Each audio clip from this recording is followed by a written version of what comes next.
Not all grains get to bathe in the sun. Some choose to grow in the dark.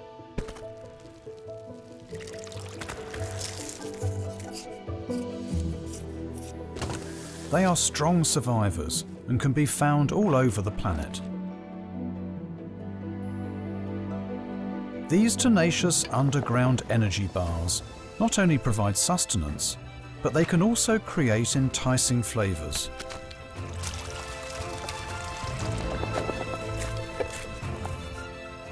They keep a low profile, hiding their potential in the soil.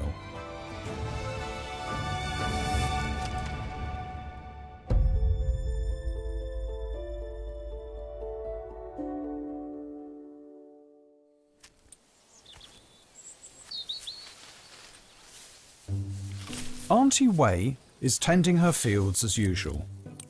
The young pods must be trimmed.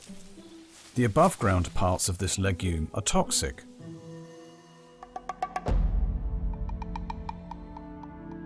The real harvest comes a month later, while her granddaughter is on summer vacation.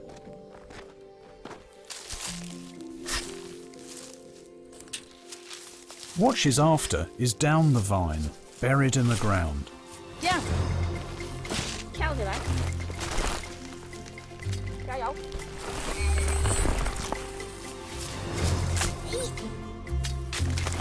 下来，用力！啊！ These underground tubers look like giant garlic bulbs. 哇，这个比你的脸还大，是不是？跟我陀螺一样。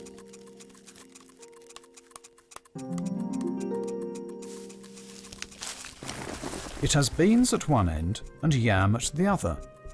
Hence the Chinese name doushu, yam bean, though locals prefer the name leang. 7、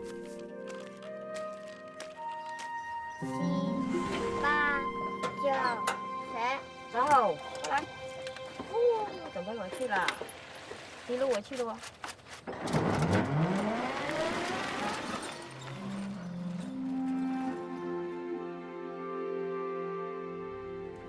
In Baisu, 200 kilometers to the west, liangshu and sweet mangoes are sold together. In the muggy August, the old town moves slowly, and people enjoy starting their day with a plate of rice noodles.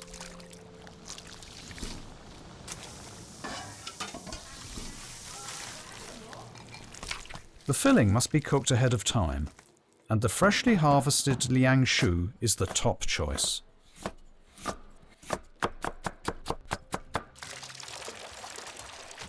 After being diced and blanched, they're rolled in oil, giving them a soft yet crispy texture for a refreshing summer treat.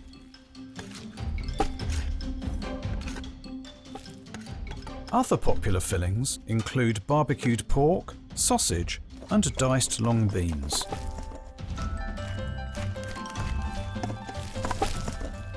These are stuffed into freshly made shells, which are rolled into tubes and then drizzled with deliciously tart orange marmalade.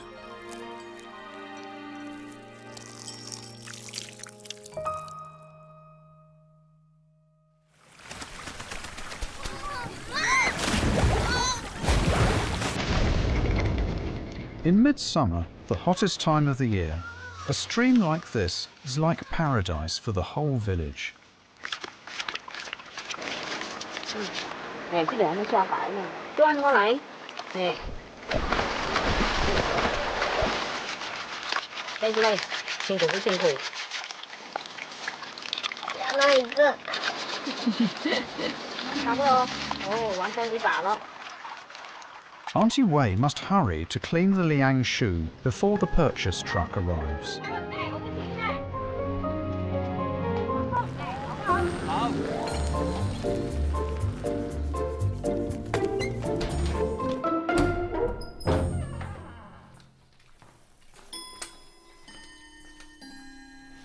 Her husband repairs appliances in the area surrounding their town.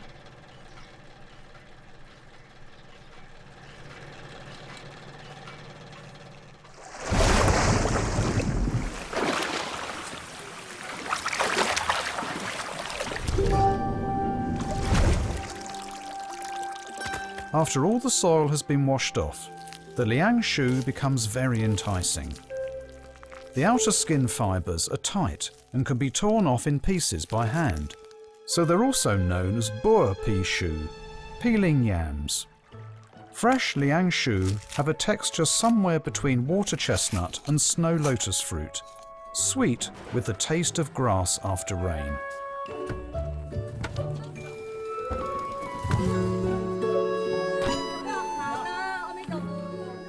The 150 kilograms of leang shu Auntie Wei sells each day provides her main income for the summer.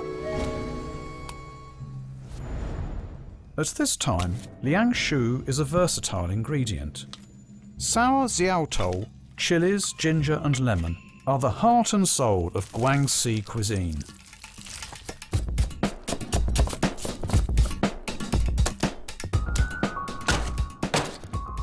Mallard duck has evenly distributed fat and lean meat and is further balanced by this sour seasoning, while pearly white leang shu plays a supporting role.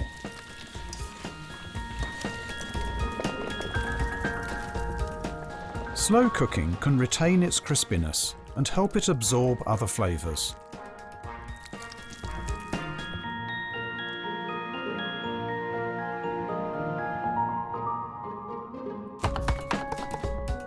Then the leang shu is julienned and nestled together with vegetables inside a shell.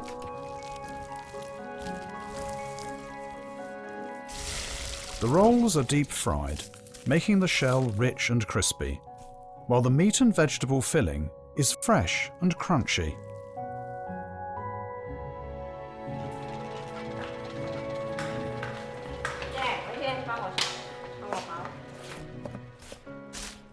Freshly picked leang shu is very juicy and can be used as both a fruit and a vegetable. Next, it's marinated with sugar and vinegar. In only 20 minutes, the juice begins to seep out. This is a summer special drink Auntie Wei makes for the children. 说了酸耶，酸甜，弟弟也来一杯，好棒啊！哎呦哎呦哎呦哎呦！ The people of Guangxi love pickling all kinds of crispy fruits and vegetables, which they call suan yi.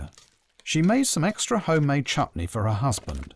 The intense seasoning complements the freshness of the leang shu.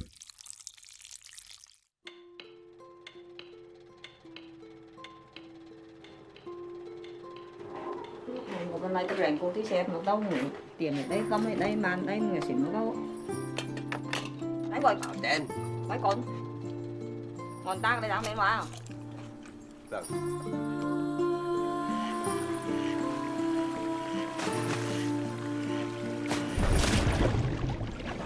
Tuber crops can be used as vegetables, but more often they're used as staple foods. In the human diet, they are as important as seeds and fruits. 香薯好吃。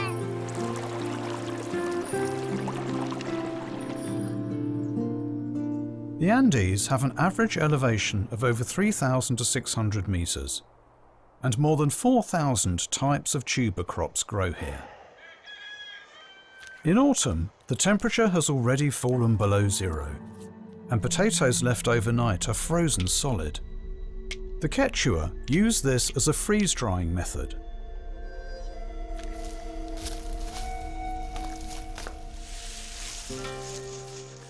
Haystacks are natural warmers and a perfect place to store fresh tubers.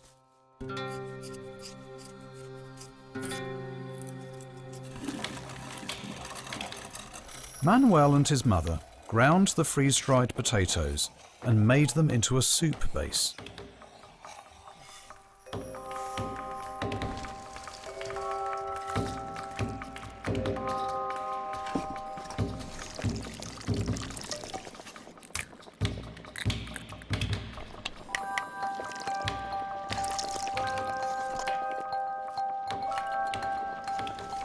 Potato chowder is the most common breakfast among Quechua families. Y ya está. It's thick and salty, packed with energy. Today, potatoes are a staple food for 1.3 billion people worldwide.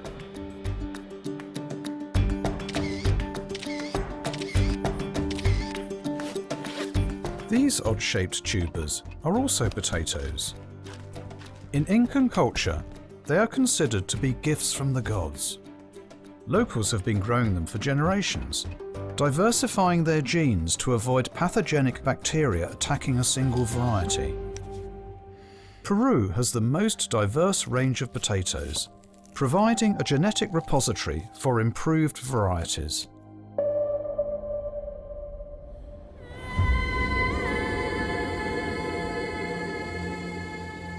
Manuel, who majored in agricultural science, maintains the family's heritage of more than 300 varieties and strives to keep improving them.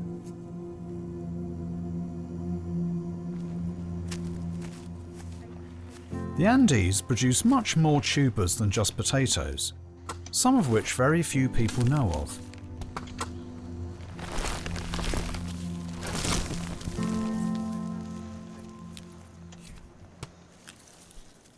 The two ends of the ochre are round and have a waxy epidermis.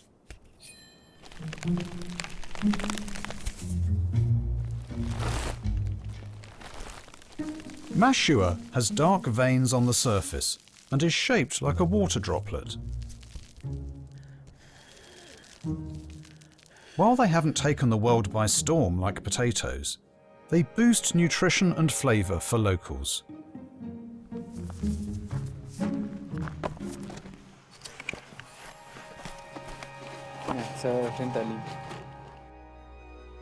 A variety of exotic foods converge in Peru's capital, Lima, providing chefs with a bounty of ingredients. Sí, cuando se acaba la cosecha viene la temporada de chuño. Estos métodos de preservación de los demás tubérculos.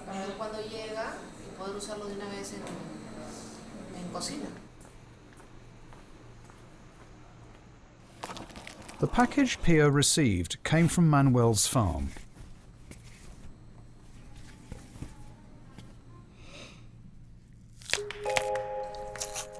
Ochre is sweet and crispy, with a carrot-like texture, and a bit spicy like mustard root.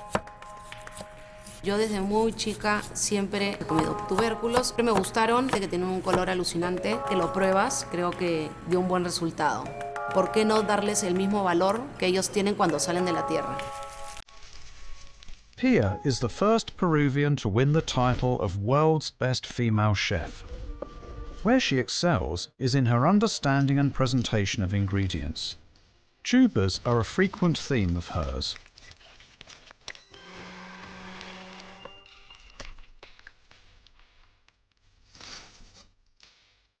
Marinating in butter and honey at room temperature helps tame these wild roots, while keeping as much of their natural colour as possible.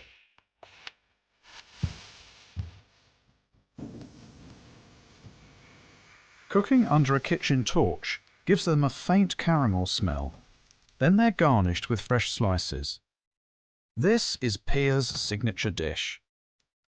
Despite its humble origins, it's always a showstopper.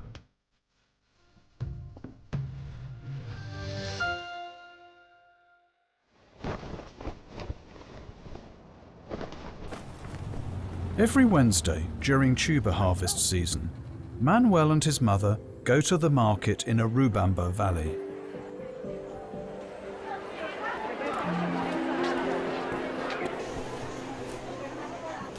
Mis padres, mi mamá están enfocados en la producción de tubérculos y yo la más parte comercialización.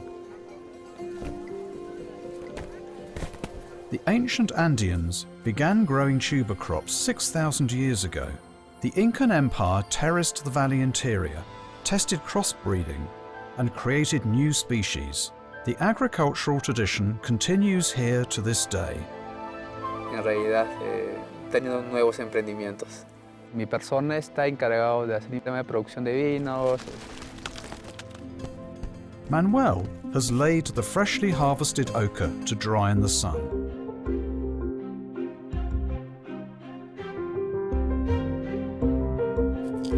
Con el soleado aumentaba más afrutado, mayor concentración de azúcares, como una cera de miel, fue increíble. Nosotros lo que hicimos fue, también recopilamos información ancestral, entonces nosotros copiamos esta técnica. After being boiled, it sweetens and the starchy texture softens. The juice then ferments, creating rich and intricate flavors.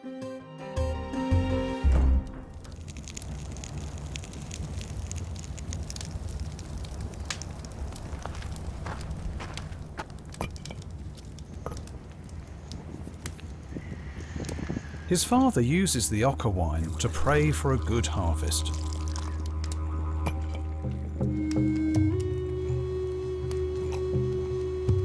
As harvest season ends, the indigenous peoples of the Andes cook a special dish.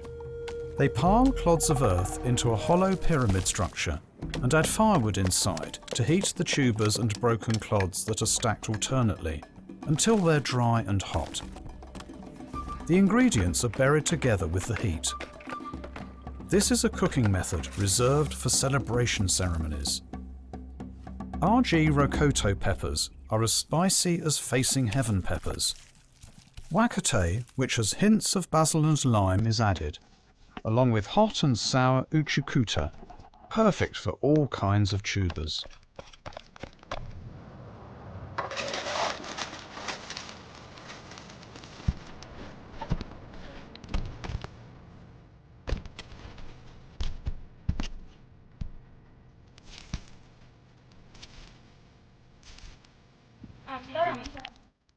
Los tubérculos son parte de mi familia, de mi historia, cultura, de nosotros acá en los Andes. Nos identificamos mucho de los tubérculos. Some civilizations developed in places with no native cereal grains, and tubers became the basis of their survival.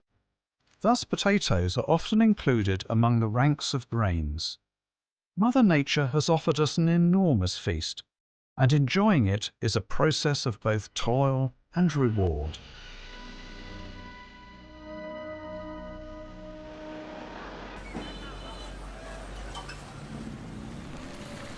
The people in the Chaoshan area of Guangdong love another type of tuber, which is an important ingredient in their cuisine. Dongliao village is located in Zhejiang, the water city of Lingnan, and surrounded by mountains. The humid environment is perfect for taro to grow.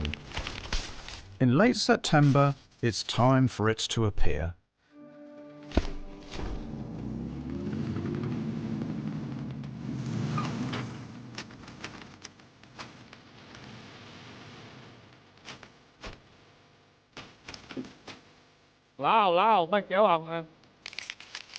Every year at this time, professional chef Su Jianlian brings the produce from his own fields to a grand gathering. The petioles are removed, leaving the huge bulbs. The best ones are loaded into the truck.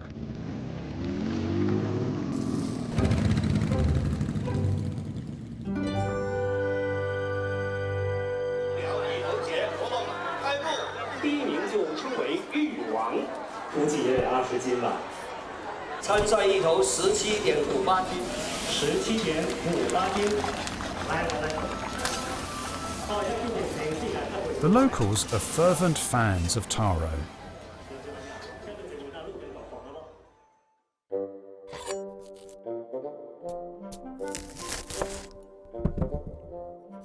The cross-section is densely dotted with purple dots, the hallmark of betel nut taro.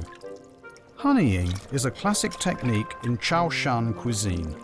When cooked in thick syrup, the taro's own moisture is gradually replaced, and the texture becomes silky smooth. Taro paste, lard, and seeing min are used to wrap shrimp balls. At high temperatures, the lard instantly separates the starch, creating a fluffy structure and amplifying the taro's aroma. The end of clam season coincides with taro going to market. Taro's loose structure lets it absorb other flavours well, so that it's wonderfully juicy inside.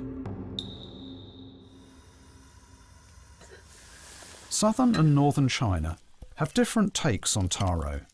Chaoshan taro is crisp and crunchy.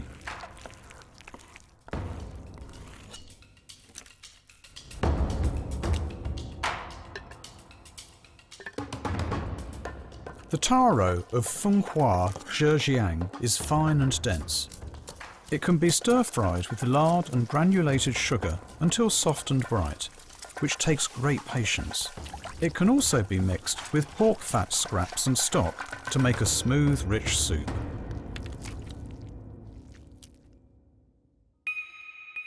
The same starch and lard meat, both sweet and salty, but each with its own indelible fragrance.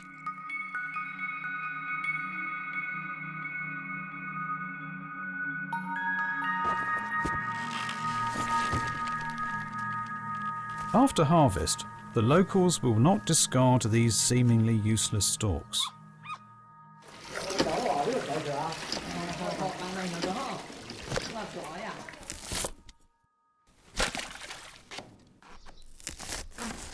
Instead, they take them home and cut off the tender part, which they call yuhang, taro sticks. The only tool they need is a cotton thread.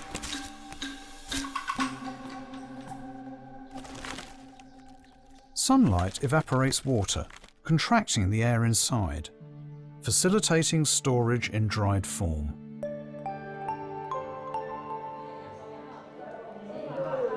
Once the whole family has gathered, they start with taro paste cakes, a staple of the Chaoshan Mid-Autumn Festival.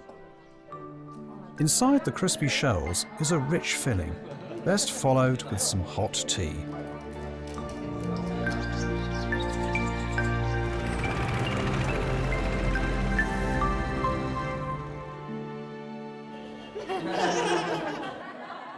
Today, Xu Xianlian is cooking for his entire family.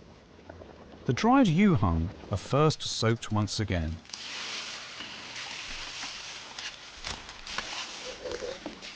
The spongy vascular tissue that once carried water now absorbs the meat broth.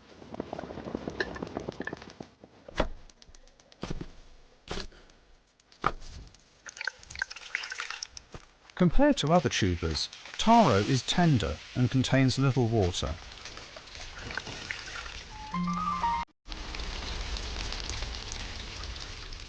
Hot oil gives the taro a golden coating.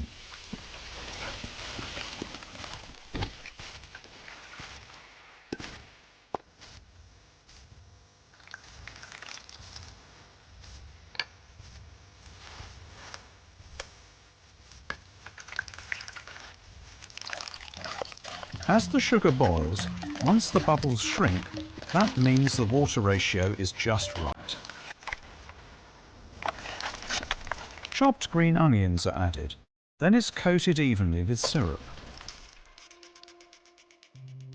The heat is turned off, but the stir-frying must continue.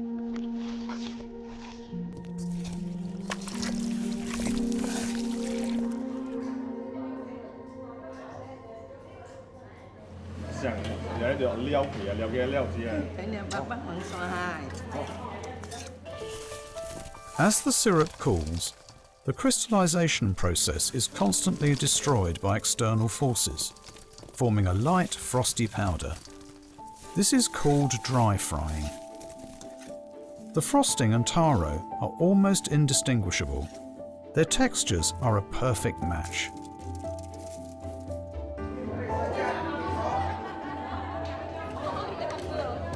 In Chaoshan, at banquets of any size, sweets must not be absent. The whole family cooks together, and the dry fried taro appears first.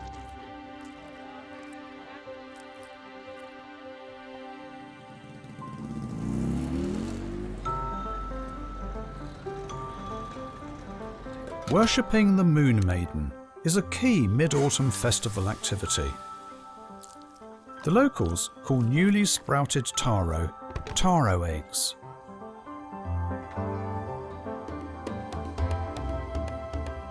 This generous dedication to the moon embodies all of their good wishes.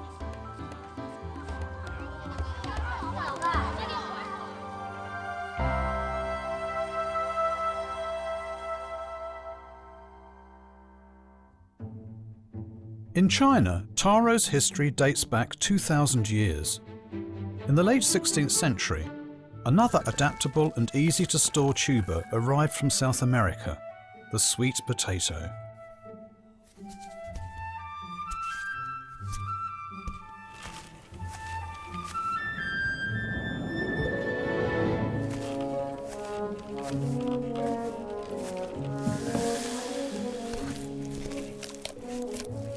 It can be steamed, then mashed and mixed with vegetables and dried tofu.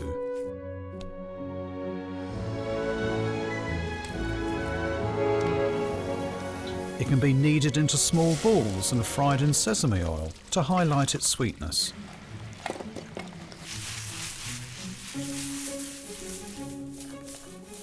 It can also be dried, ground, mixed with brown sugar and glutinous rice flour, and garnished with dried fruit.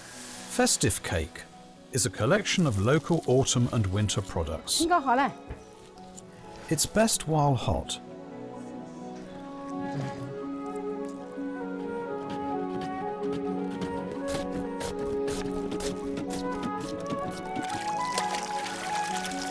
The rich starch of sweet potato can also be extracted, and after it has settled and separated, it's dried into flour and can be preserved for a long time.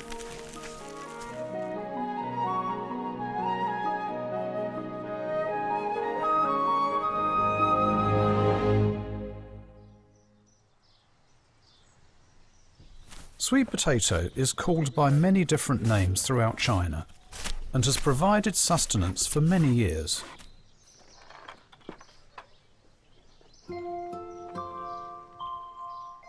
On the coast of eastern Zhejiang, it's cut into shreds and dried, then cooked with rice. Sweet potato porridge is still enjoyed in many homes. Auntie Yo has a skill that everyone in the village loves.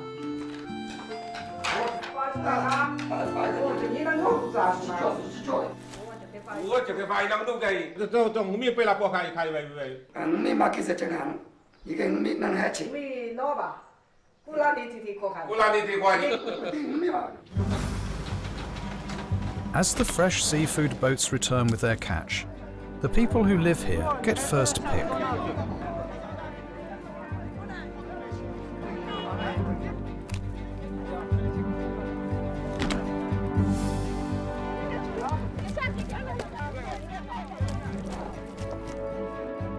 This was once one of the busiest fishing ports in eastern Zhejiang, and people have many ways to preserve seafood. The most common method is to dry it into fish jerky.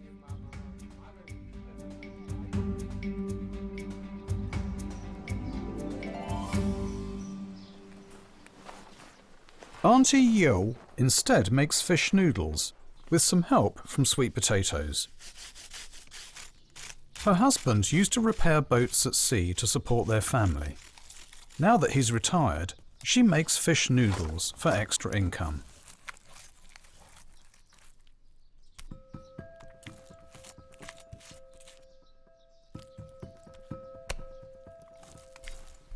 After scraping off the thick white meat of the brown croaker, now it's time to add sweet potato starch.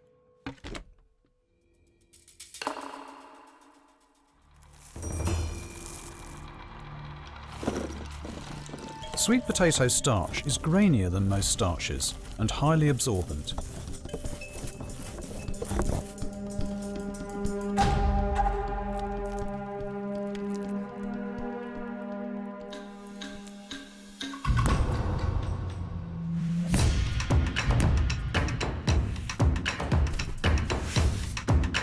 With just a ball of fish, some sweet potato starch and a wooden stick, the percussion show begins.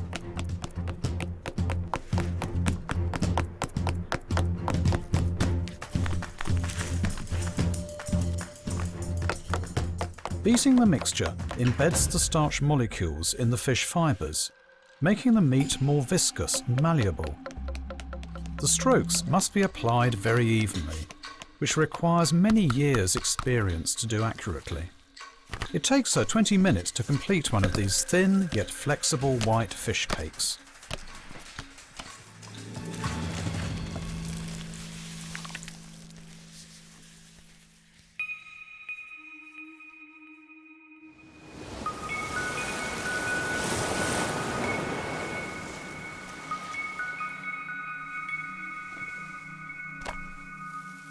With 5 kilos of fish and 1 kilo of flour, Auntie Yo can make up to 25 cakes a day.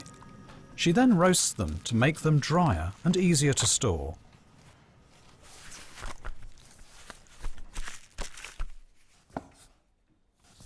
When cut into strips, they become fish noodles.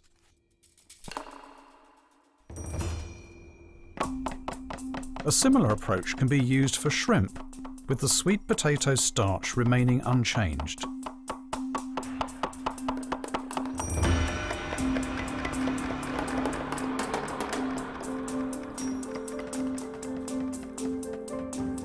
The plump shrimp meat is flattened into a thin sheet.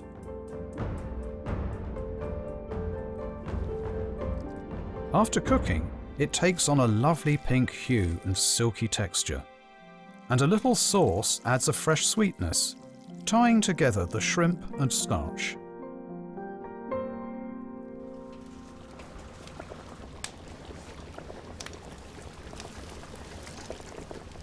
Cooked in a wok, a few vegetables complete the meal, with the sweet potatoes invisible yet essential, and full of the taste of fresh fish.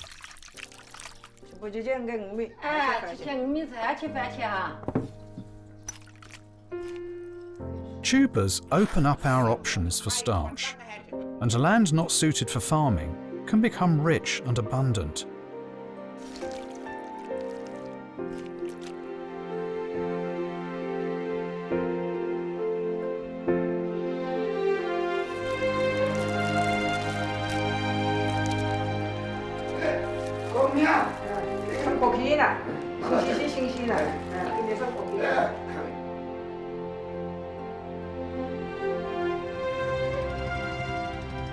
The fishing boats are back, and the village echoes with wooden pounding sticks.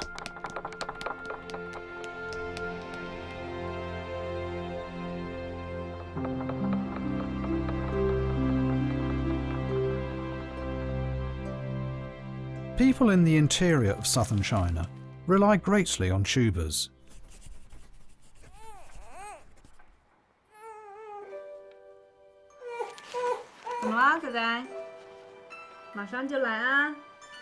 Our Wei, an art teacher, just became a mother.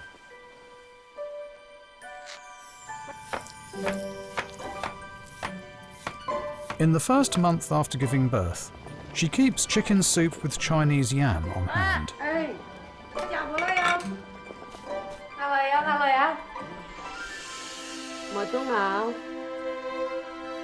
Our Wei's mother, Fang Hong Mei, moved in a few months ago to help her with the baby.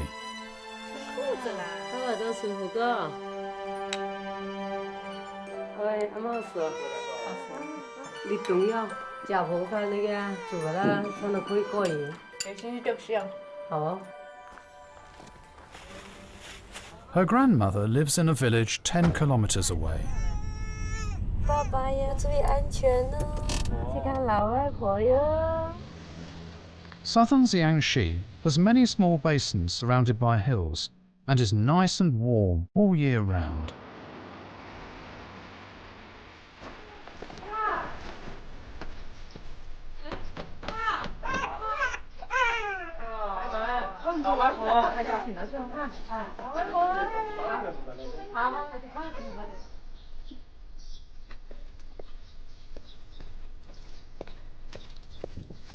This tall, sturdy house is where Fang Hongmei was born. In the early 11th century, many Central Plains dwellers moved south and gathered together.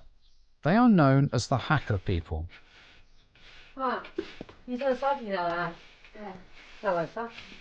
Zhong Wei's 80-year-old grandmother usually does the cleaning.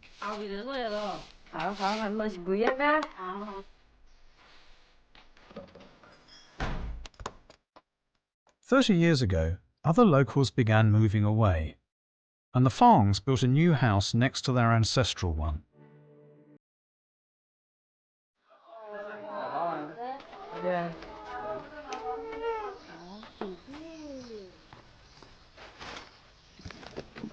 They have a vegetable garden between their two houses, and right now the dense vines mean the tubers below have matured.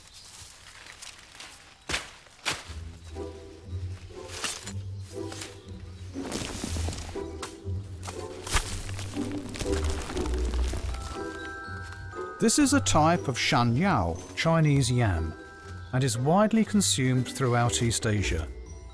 Shan yao varies widely in shape and colour, and since this kind looks like the sole of the foot, it's known locally as sole potato.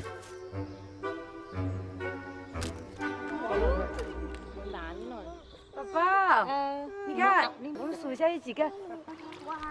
哇，好鱼哦，好大哟。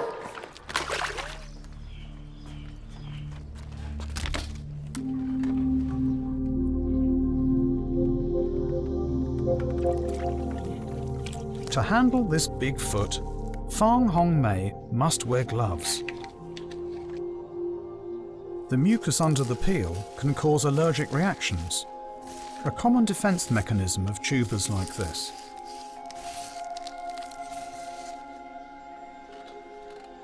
The special mixing bowl has ridges around it for easy grinding.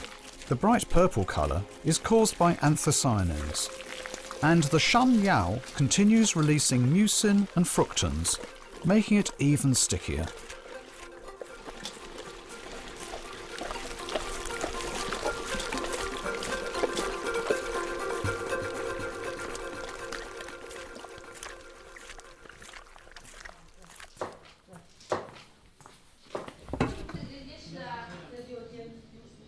Freshly ground shan yao has a high moisture content, and glutinous rice flour is added to improve its consistency so it stays together.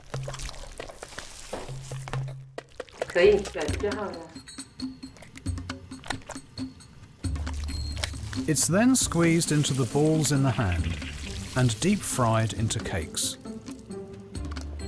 These are then added to the delicious fish soup.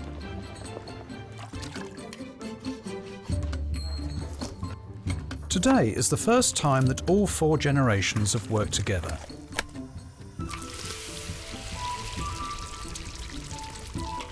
The mashed shan yao is spread thin, then slow fried in hot oil, until both sides are crispy and golden brown. This is a special pairing just for winter.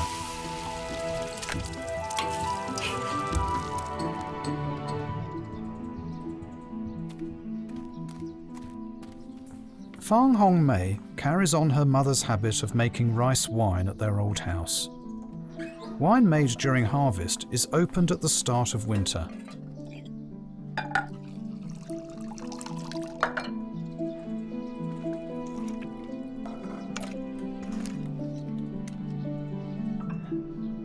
Today. 你一个脚趾头比我的小脚都大。 Rice wine takes on a milder taste after heating. brown sugar and ginger add a touch of warmth and sweetness.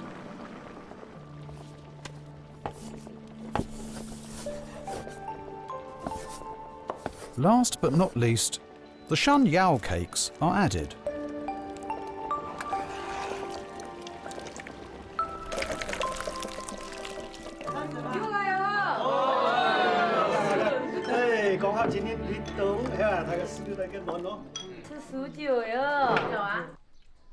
Shan yao wine is believed to help women recover after childbirth, and thus Fang Hong Mei is making it as her mother did. Today, it's a heartwarming family favourite. 好香，这个书包啊。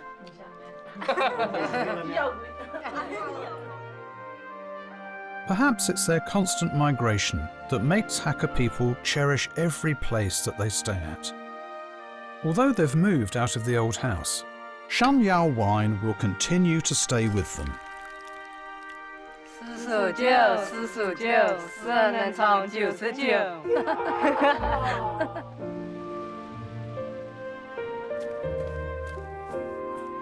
可以，你翻佢啊，翻佢啦。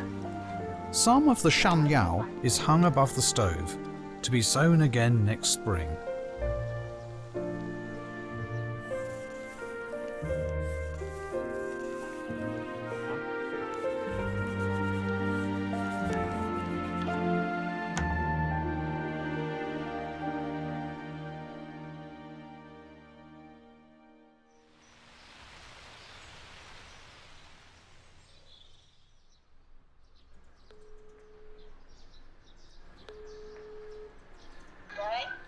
Man，明天确定在你那边聚餐啊。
As the hot oil sizzles, the moisture inside evaporates rapidly, causing the cassava starch to expand, and thus a Southeast Asia classic is created: shrimp chips.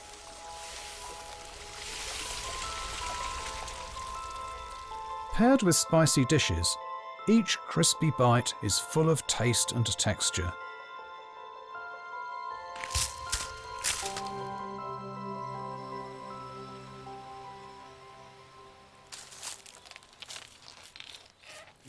Mr. Lee's cassava dessert is a staple at dinners on the farm.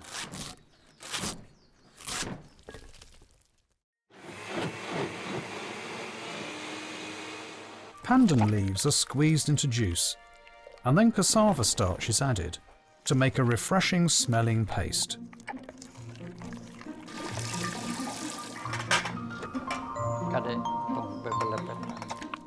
Hot water is poured in to set it, and the small green glass noodles are smooth and delicate, excellent with iced drinks in summer.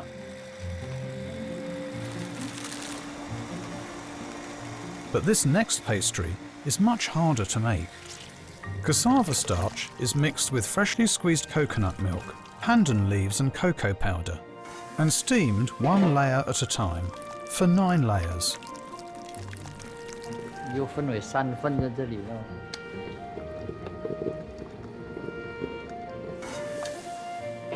It takes 2 hours, but Mr. Lee enjoys the process.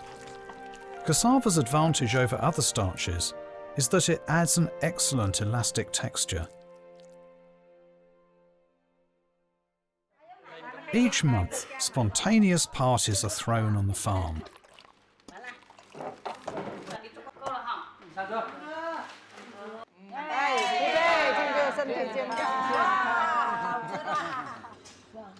Mr. Lee's cooking is always the highlight. 味道怎么样啊？好不好啊？哦，好吃好吃。再来一份，就是要这样，久久开心开心，有空我们就拉出去跳舞。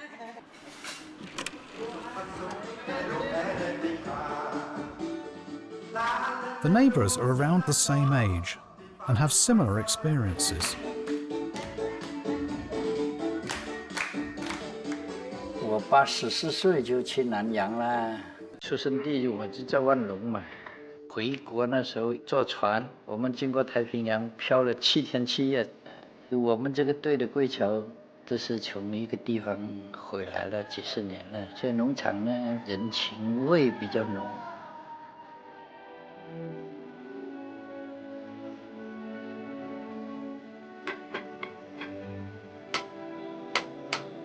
小时候我经常爱吃有一种印尼话叫米嘎阿波，我一想吃的就过那个马路对面去买这个米嘎阿波来吃。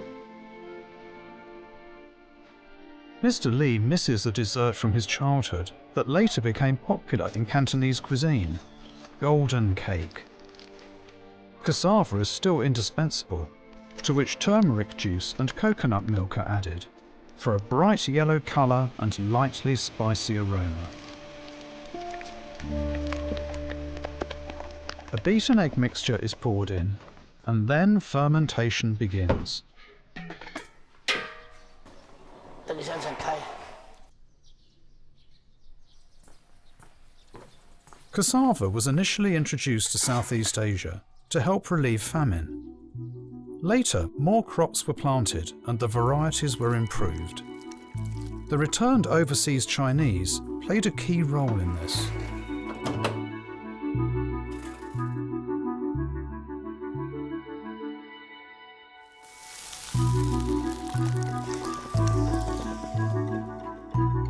Mr. Lee is normally quite impatient, except when making cakes. When visiting family in Indonesia, he always takes the opportunity to improve his skills.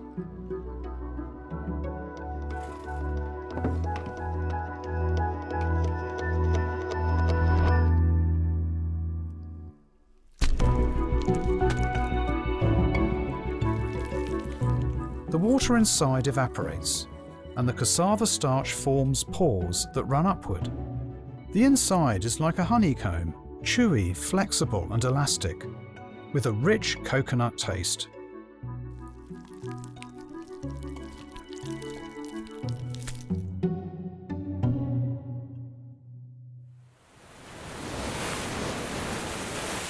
These pastries remind them of their roots and have accompanied them for over half a century. These seemingly simple foods found throughout daily life are more than meets the eye.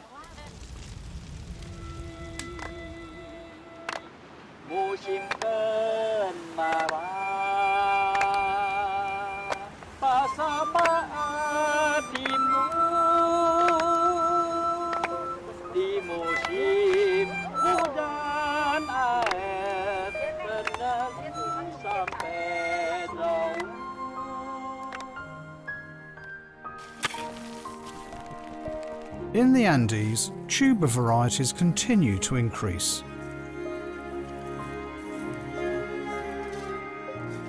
In Zhejiang, people still love dry-fried taro. In southern Jiangxi, new shanyao is planted in spring.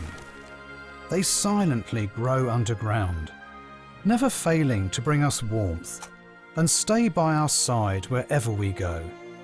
While they're not grains in the traditional sense, they deserve a special place in our lives.